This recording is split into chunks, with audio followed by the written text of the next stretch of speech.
फिक्र समझी जाए। शायर इंटरनेशनल मोहतरम दिलबर शाही को आपस मेरी बात सुने। इस वक्त हम सबके चहीते इमाम साहिब बयान तारीख इस्लाह हज़रत अल्लामा मौलाना नसीरुद्दीन साहब दावत बरकतुहुल कुदसिया इस वक्त एक जवान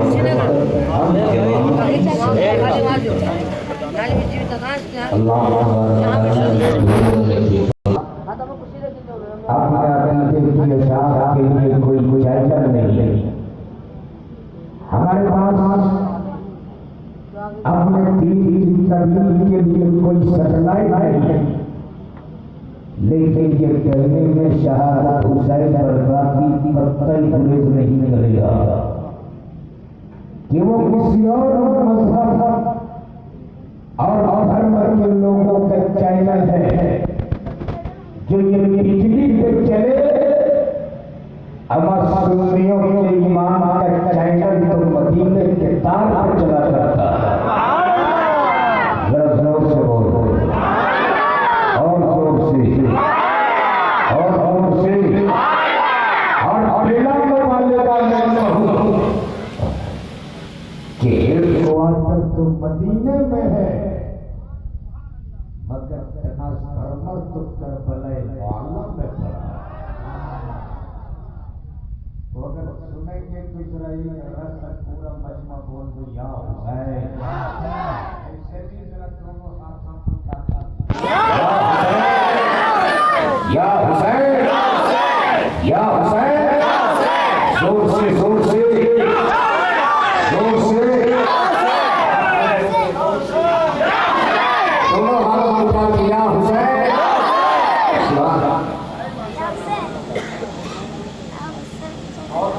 इश्क देखकर अब लग रहा है कि करबला वालों को गुलाम हुसैन बैठे हुए। अल्लाह आपकी समाअत को कबूल फरमाए, आमीन। बस शरीफ की दुआओं का सहारा लेते हुए इस चीज मतलब और एक चीज और एक बात याद रखना, ये तज़किरे हुसैन सिर्फ आप ही नहीं करते हो,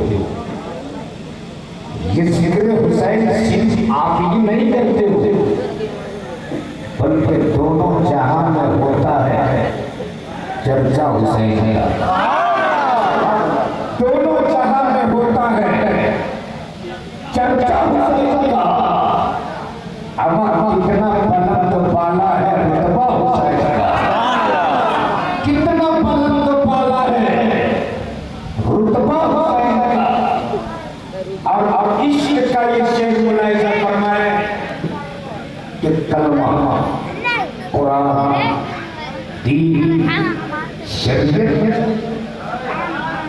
कलमा, कुरान, दीन, शरीयत बचा लिया।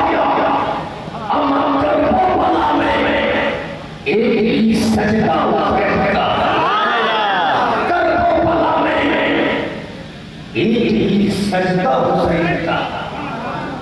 और पंजा अलम पे देखकर महसूस ये हुआ, पंजा अलम से देख के महसूस, आपने देखा होगा झंडों पर एक पंजा का निशान होता है।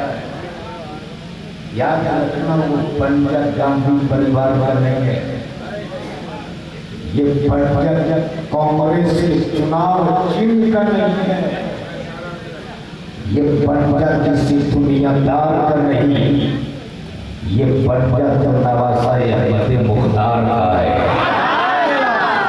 पंजा अलग पे देखकर महसूस ये हुआ। अच्छा एक बात बताऊं, जैसे ही मुहर्रम का चांद नजर आता है वैसे ही हर घर में, हर गांव में, हर गली में हुसैन का नाम है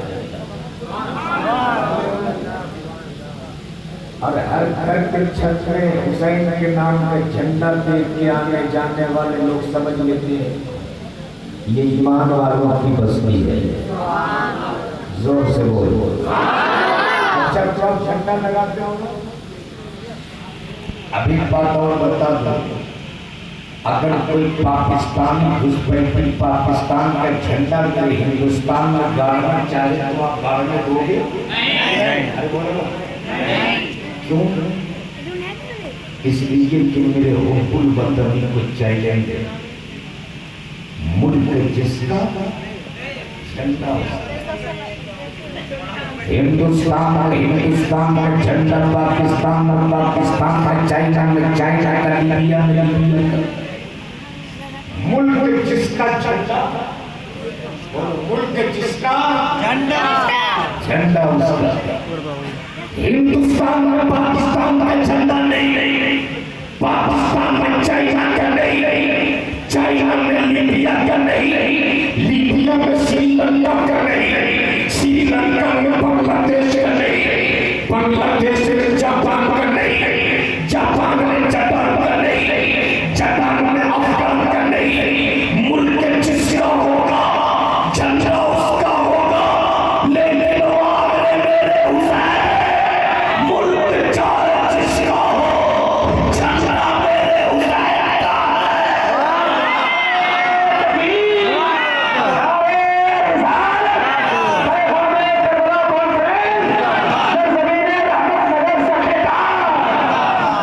हिंदुस्तान में हुसैन का झंडा, पाकिस्तान में हुसैन का झंडा, लिबिया में हुसैन का झंडा, श्रीलंका में हुसैन का झंडा।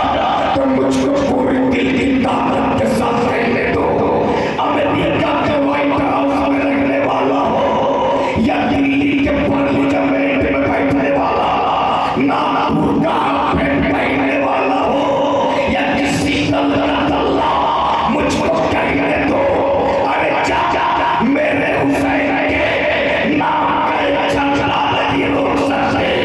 तो जिस हुसैन ने अपना लहू बहाकर अपने नाना का दीन बचाया हो, हुसैन ने अपना लहू देकर अपने नाना का दीन बचाया हो। हुसैन नबी के उस दीन को कोई क्या रोक सकता है? इसलिए पंजाब अलग देख कर महसूस ये हुआ, मुंह पर यजीद का है तमाचा हुसैन का, सुभान अल्लाह, मुंह पर यजीद का है तमाचा हुसैन का। अब समझ चलो करबला चलते, लेकिन अगर आपको करबला समझना है तो सबसे पहले हुसैन को समझना होगा। जरा मोहब्बत से बोलो। और अगर हुसैन को समझना चाहते हो तो उनके बाबा मौला अली को समझना होगा कि अली कौन है। अली तो वो है जिनका नाम आज भी सुनने के बाद कहीं दीवार हिलती है, कहीं दरगाह जाता है, कहीं दीवार हिलती है, कहीं दरगाह जाता है। अली का नाम सुन के अब भी खैबर का नाम जाता है। इसलिए अगर हुसैन को समझना चाहते हो तो उनके बाबा मौला अली को समझना होगा। अब समझिए, ये रुक कर मैं आपसे एक सवाल पूछ लूं। मैं समझता हूँ सिर्फ भारत नहीं बल्कि पूरी दुनिया में कोई एक ऐसा घर दिखा दो जिस घर में मियां बीवी में झगड़ा नहीं होता। पूरे भारत में कोई ऐसा घर है? अब कोई ऐसा इंसान ये कहते कि कभी बीवी के साथ कोई दुश्मन ना होगी। अगर बहुत करीब से समझना चाहते हो आप तो कभी मौलाना इफ्तिखार से रास्ता कर लीजिए, और अगर इसको करीब से समझना है तो दिलबर शाही साहब रखते हैं उनसे लीजिए। अपने वक्त का कबीर साहब से भी पूछिएगा तो बोलेंगे हाँ एक बार हुआ था। मुतमईन रहिए, मैं तो इससे महफूज नहीं। हर घर का माहौल है कि थोड़ी सी अनबन होती तो मौला अली और सैयदा फातिमा में झगड़ा नहीं। मौला अली और सैयदा फातिमा में झगड़ा नहीं, बातों में कुछ बात हो गई। सैयदा फातिमा के दिल में थोड़ी तकलीफ पहुंची, और अब ससुराल में किसी बेटी को तकलीफ पहुंचती है जब बाबा याद आते हैं। जब किसी बहन को तकलीफ पहुंचती है जब भाई का प्यार याद आता है। याद आ गए सैयदा फातिमा को बाबा, और फातिमा ने सोचा मुस्तफा का चेहरा देख लूंगी, दिल में जो तकलीफ पहुंची है वो दूर हो जाए। इसलिए कि मुस्तफा का चेहरा वो चेहरा है, अगर बीमार देख ले तो शिफा पा जाए, मरीज देख ले तो सेहतमंद हो जाए, दुखियारा देख ले तो सुख पा जाए, अभागा देख ले तो किस्मत वाला हो जाए। सैयदा फातिमा ने सोचा बाबा का चेहरा देख लूंगी, दिल में जो तकलीफ पहुंची है वो दूर हो जाए। चलिए फातिमा अपने घर से नबी के दर के तरफ पैगाम में करबला कॉन्फ्रेंस में आए हो तो कुछ पैगाम लेकर के जाओ। चलिए फातिमा अपने घर से निकलकर मुस्तफा के दर के तरफ, नबी के करीम के घर का दरवाजा बंद, सैयदा फातिमा ने कुंडी बजाई, अंदर से आवाज आता कौन कौन? सैयदा फातिमा बोल पड़ी, बाबा आप बेटी फातिमा। अंदर से नबी ये रहमत फरमाते कौन फातिमा? कौन बाबा? आपकी बेटी फातिमा। नबी के रहमत फरमाते कौन फातिमा? उस फातिमा के बारे में मुस्तफा पूछ रहे कौन फातिमा? जिसकी शान तो ये है, कल जब महशर की भीड़ में फातिमा की सवारी गुजरेगी, देखने देने वाला लेता देगा, एक आवाज देने वाला आवाज देगा, मैदान महशर वालों अपनी अपनी निगाहें झुका लो, नबी की बेटी फातिमा की सवारी गुजरने वाली है।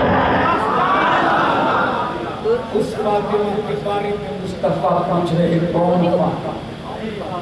अब अगर हुसैन को समझना चाहते हो तो पहले फातिमा को समझो कि फातिमा कौन है।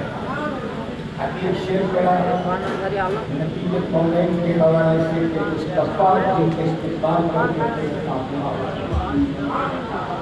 कौनैन के ताजदार सहाबा के बीच बैठकर खिताब फरमाए, अभी कमसिन है फातिमा, अभी छोटी है फातिमा, अभी तक उम्र है फातिमा, दौड़ी दौड़ी मुस्तफा के करीब, जैसे ही फातिमा नबी के रहमत के करीब आई, मेरे मुस्तफा अपनी बेटी फातिमा के इस्तेमाल के लिए खड़े रहे। सुभान अल्लाह। और मेरे नबी ने अपनी बेटी फातिमा का इस्तेमाल करके पूरी दुनिया को एक पैगाम दे दिया, समझने वालों, एक बेटियों को समझने वालों, बेटियां सरमत नहीं हुआ करती, बेटियां तो तेरे लिए अल्लाह की रहमत हुआ करती है। लेकिन आज अफसोस होता है जिस बेटियों को अल्लाह के रसूल ने रहमत कहा, आज जहेज में उसी बेटियों को सहमत बढ़ा। आज बड़ी इफ्तिखार साहब शर्म तब आती है जब ये बेटा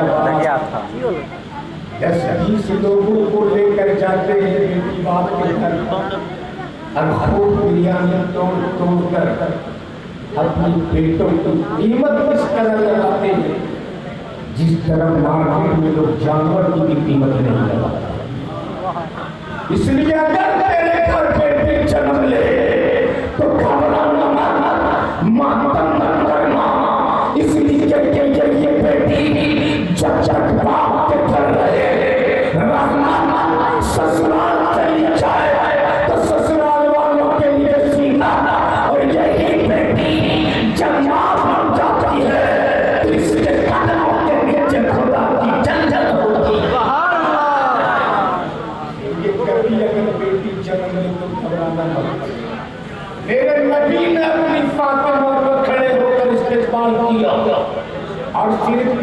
इस्तेमाल ही नहीं किया, मेरे नबी ने अपनी बेटी फातिमा को अपने सीने से लगा लिया और सीने से लगाने के बाद फातिमा की पेशानी चूमा और चूमते चूमते फातिमा का सर सूखने लगे।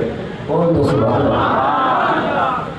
जब फातिमा का सर मुस्तफा सूखने लगे, सहाबा बैठे अर्ज किया, या रसूलल्लाह अलैहि वसल्लम, हर बाप की फितरत ये होती है कि एक बाप अपनी औलाद की पेशानी चूमता, एक बाप अपने औलाद के रुखसार का बोसा देता, एक बाप अपने औलाद का लब चूमता। या रसूलल्लाह, आपने फातिमा की पेशानी चूमी, ये तो समझ में आ गया, आपने फातिमा का सर सूखा, ये समझ में नहीं आया। से बोलो मेरे नबी फरमाते, बड़ी तकलीफ से बात के लिए परेशान हो, हाँ या रसूल अल्लाह, मेरे मुस्तफा फरमाते, सुन, कल मेराज की रात थी, बुलाने वाला रब था, जाने वाला तेरा नबी था। जोर से ऐसे जोर से सात बज गई, मैं पहले आसमान पर पहुंचा, दूसरे तीसरे चौथे पांचवें छठे सातवें आसमान पर पहुंचा, मैंने सिजदा पार किया, जहन्नम को देखा, अर्श को देखा, कुर्सी को देखा, लोह को देखा, कलम को देखा, मैंने जन्नत की सैर किया। जब मैं जन्नत की सैर कर रहा था तो जन्नत की सैर करता करता मैं जन्नत के बागों में दाखिल हुआ। जन्नत के बागों में एक बाग निहायत खूबसूरत नजर आया। मैं उस बाग के करीब पहुंचा, उस बाग में एक खूबसूरत सा फूल नजर आया। मैं उस फूल के करीब गया, उस फूल की खुशबू इतनी अच्छी थी, इतनी अच्छी थी, इतनी अच्छी थी कि मैं उस फूल को सूंघते रहा, उस फूल को सूंघते रहा, जब तक मेरी तबीयत जागी। मैं उस फूल को सूंघते रहा। मेरे साहबी जो अब जब दुनिया में मुझको कभी भी जन्नत के उस फूल को सूंघने की ख्वाहिश होती है, मैं अपनी बेटी फातिमा का सर सूंघ लेता हूँ। जन्नत के फूल की खुशबू मिल जाती है।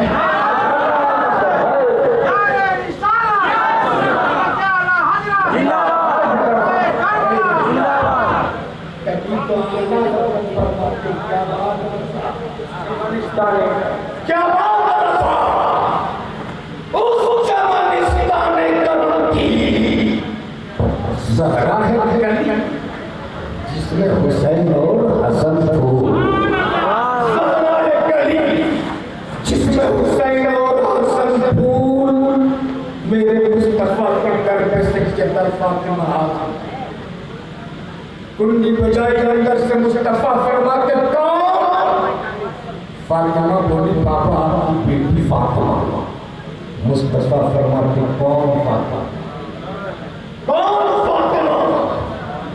सज्जदा फातिमा बोल पड़ी, बाबा हसन की अम्मी फातिमा। नबी ने रहमत फरमाते, कौन हसन? कौन हसन? बाबा हुसैन की अम्मी फातिमा। नबी ने रहमत फरमाते, कौन हुसैन? कौन हुसैन? अल्लाहु अकबर। आज उस हुसैन के बारे में मुस्तफा पूछ रहे, कौन हुसैन? जिसको कांधे पर बैठा कर मदीने में घूमते रहे, उस हुसैन के बारे में मुस्तफा पूछते, कौन हुसैन? जिसका मुस्तफा सुनते रहे, उस हुसैन के बारे में पूछते, कौन हुसैन? जिसकी शान और अज़मत मेरे मुस्तफा ने खुद बयान किया, अल हुसैन मिन्नी व अना मिनल हुसैन।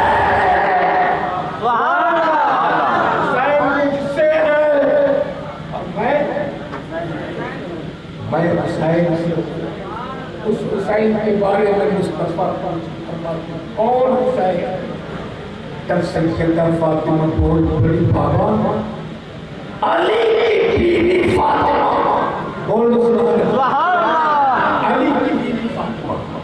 अब अगर बेटियों के बाप बैठे हो तो मेरे जुमले को गौर से सुनना।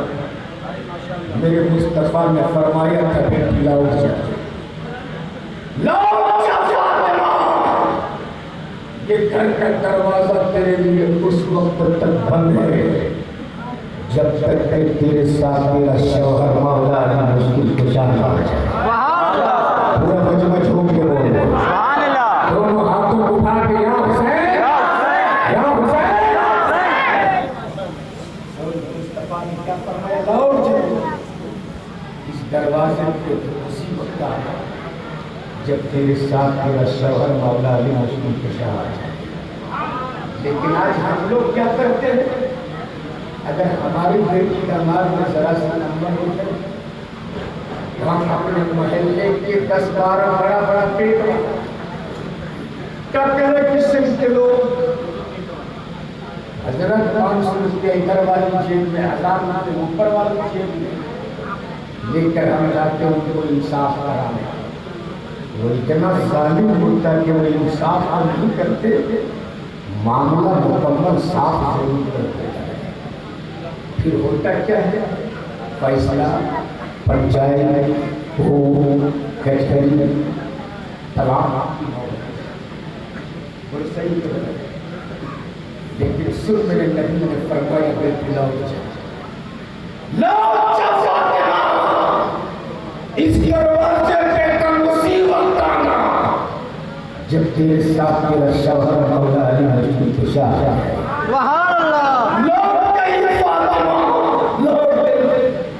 इधर मौला अली मुश्किल कुशा कर पूछे देखे फातिमा नहीं है, दिल तड़प है।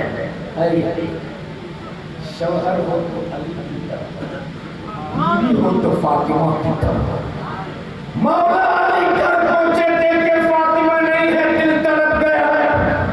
और मौला अली ने सोचा मेरी बातों से मेरी फातिमा को तकलीफ पहुंची हो, मेरी फातिमा गई होगी अपने पापा के घर पे, मेरी फातिमा गई होगी मुस्तफा के दर पे।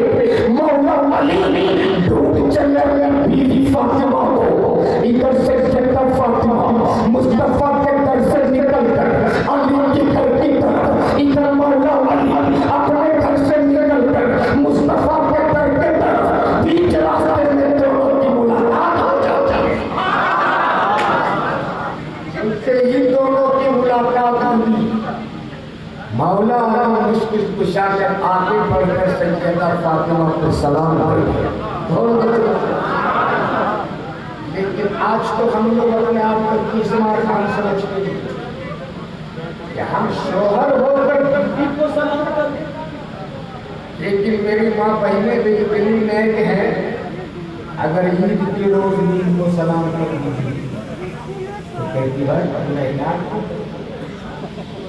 लेकिन सुन मेरे मुस्तफा ने फरमाया सलाम को आम करो, और मेरे नबी का तरीका ये होता था, आप रास्ते से गुजरते थे, बच्चा मिलता उन्हें भी सलाम करती, बुजुर्ग मिलते उन्हें भी सलाम करती, जवान मिलता उन्हें भी सलाम करते, और सलाम करके अपनी पूरी उम्मत को बता दिया कि दुनिया में जो पहले सलाम करेगा जन्नत में वो पहले दाखिल किया जाएगा।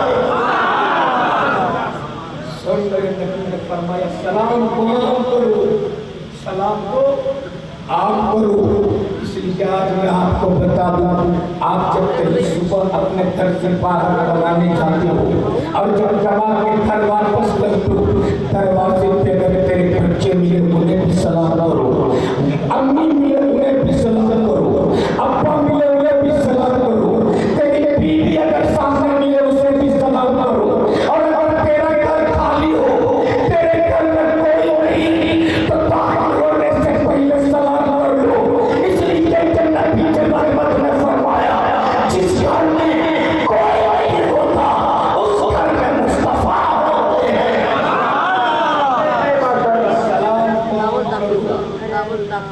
सैयदा फातिमा को मौला अली ने सलाम कर दिया, झगड़ा खत्म। अब सैयदा फातिमा ने मोहब्बत देखो मोहब्बत। सैयदा फातिमा ने आगे बढ़कर अली के दस्ते कदम को चूम दिया। जैसे ही अली के दस्ते कदम को फातिमा ने चूमा है, अब मौला अली ने आगे बढ़कर फातिमा की जुल्फों को चूम दिया। जैसे ही फातिमा के जुल्फों को अली ने चूमा है, तड़प गई फातिमा और बिलख बिलख कर रोने लगी। अली मैं गई थी अपने पापा के दर पर, मैं गई थी अपने पापा के चौचक पर, आज मेरे पापा ने मेरे लिए घर का दरवाजा बंद कर दिया। मेरे वो पापा जो मुझसे बड़ा मोहब्बत करते थे, मेरे वो पापा जो मुझको चूमते थे, मुझको सूंघते थे, आज मेरे लिए घर का दरवाजा बंद कर दिया। मौला अली फातिमा का हाथ पकड़ के तसल्ली देते और फरमाते फातिमा घबरा मत, अब चल दो,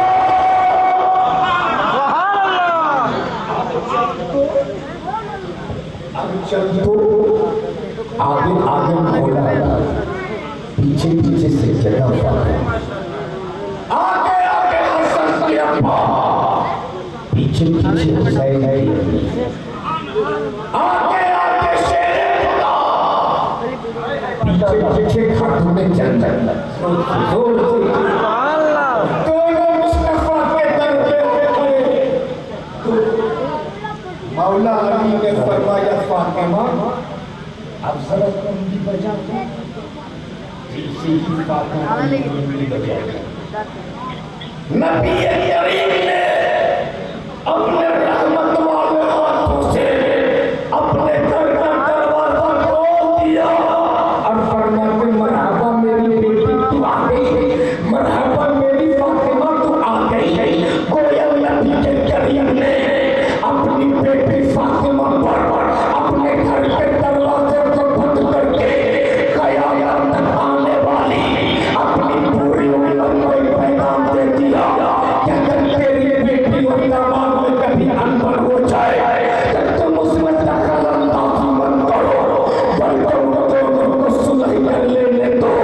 अगर तुमने अमल कर लिया तो खुदा की कसम तेरे घर में कभी तलाक की नौबत आ ही नहीं सकती है।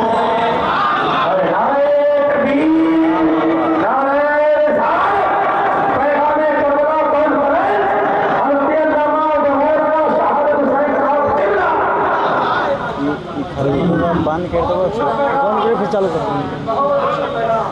जोर में बोल दिया हुसैन, जोर से या हुसैन। अब मौला अली और फातिमा को समझ गए। अब जरा उसी अली के बेटों का नाम क्या है? अरे बोलो अली के बेटों का नाम, एक बेटे का नाम हसन, दूसरे बेटे का नाम ऐसे जोर से, दूसरे बेटे का नाम जोर से इश्क में मोहब्बत से एक बार जरा हिम्मत के लिए, ताकत के लिए, हौसले के लिए, अज़मत के लिए, जीत के लिए, फतह के लिए पूरा मजमा बोल दे या हुसैन। एक बेटे का नाम हसन, दूसरे बेटे का नाम हुसैन। आज कुछ लोग कहते हुसैन करबला में पानी के मोहताज है। उन जालिमों के मुंह में थप्पड़ मार के बोल क्यों, मेरा हुसैन पानी के मोहताज नहीं थी, बल्कि पानी होते और मैं तो कहता हूँ